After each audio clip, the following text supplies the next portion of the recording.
The Gary Sinise Foundation was established over 10 years ago under the philanthropic direction of award-winning actor and humanitarian Gary Sinise, who is a staunch supporter of veterans, first responders, defenders. And with me is Gary Sinise. Welcome, and great to hear about this and talk about this foundation. So it's such a great cause. And I guess just give me a little history. So I know September 11th had a lot to do with kind of your launching of this. So take me back and tell me how this all came about. Well, thanks for having me today to talk about it. I've got a long history with veterans, going back a long way, pre Forrest Gump, and back into the '80s and all of that. So many seeds were planted along the way. First, with the veterans in my own family, many veterans on both my side and my wife's side of the family, and then.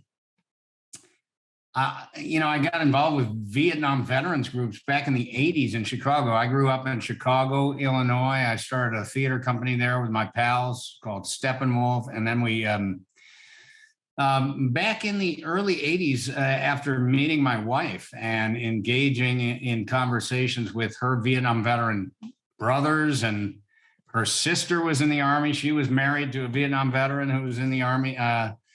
I just got to feel a lot of compassion and for what our Vietnam veterans went through. So I started working with different Vietnam veterans groups in Chicago. At my theater company, I directed some theater material that kind of created a whole veterans night. It was material written by Vietnam veterans. We invited Vietnam veterans locally to come and be a part of it. So that kind of established a real strong connection there. And then 10 years later, I played a Vietnam veteran in Forrest Gump, and he was a wounded veteran. So that started me working with our wounded back in the '90s through the Disabled American Veterans. And then it seems like all those seeds just were planted, and it took hold in a much more significant action-filled way after the terrible attack on our country on September 11th, 2001.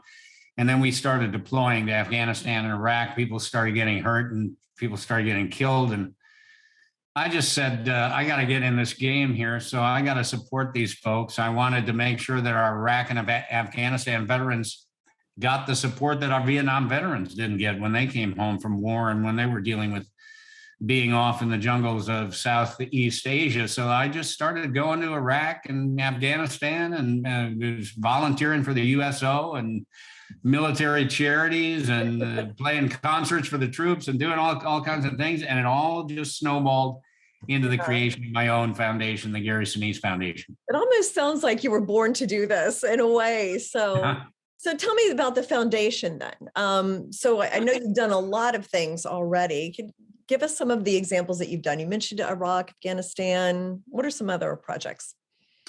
Oh gosh, the foundation. Well, as I said, prior to the creation of the foundation, and now we're coming up this summer on the end of our 11th year. So this past June 2011, or no, June 2021, we reached our 10-year point. And but prior to that, as I said, I was volunteering all over the place to try to help wherever I could. And that one of the ways I did that was by engaging with many military focused, veterans focused, first responder focused nonprofits. What were they doing?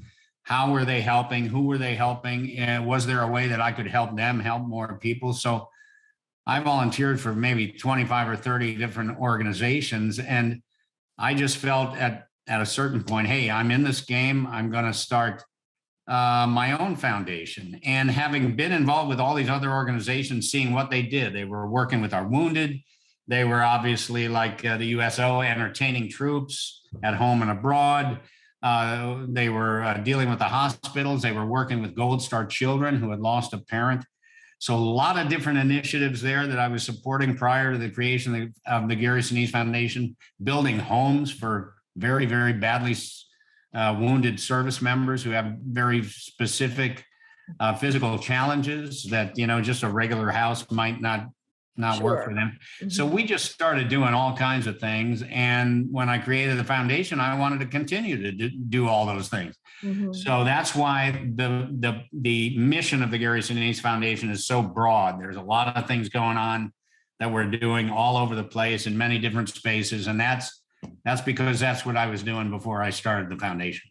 And you did fly some veterans right to Pearl Harbor Yeah. a few years ago. So, but my dad's cousin was on the USS Arizona. So when I was there, I was in Hawaii a few years ago and they were doing construction on it. So I actually didn't get to see, but other family members had been there and seen it. So that's kind of a special thing. And it's good to show because we did a tour of, was it the Missouri where they signed the peace treaty with Japan? Yeah. And I just think it's important to teach the next generation about those things. Did he survive or was he killed? He was killed. He was killed. Yeah. So, but my kids were there and they must have been about 10 and 12 then or something like that. And, but I think it's important to teach them about these monumental things in history.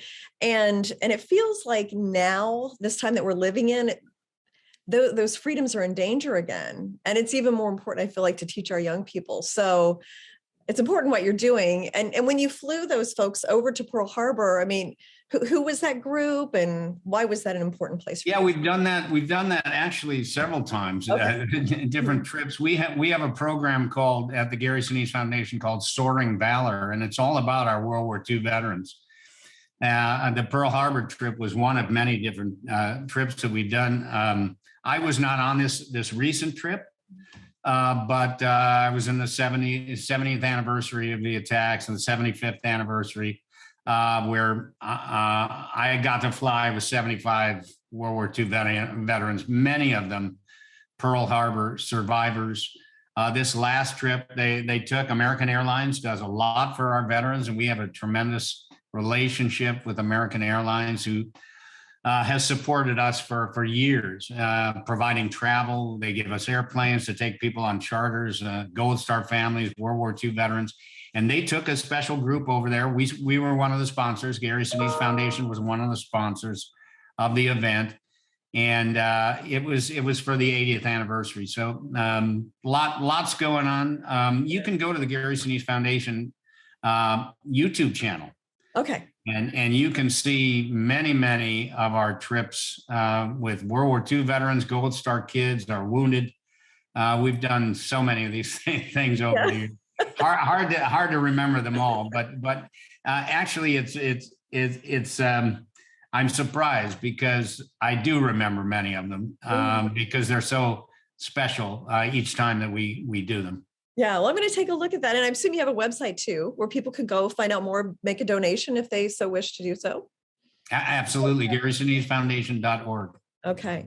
And I'm just curious, like being in Hollywood, and how did you stay so grounded and realize that, the sacrifices that people make and average people, how are you able to kind of navigate that whole world and still say it as a grounded person?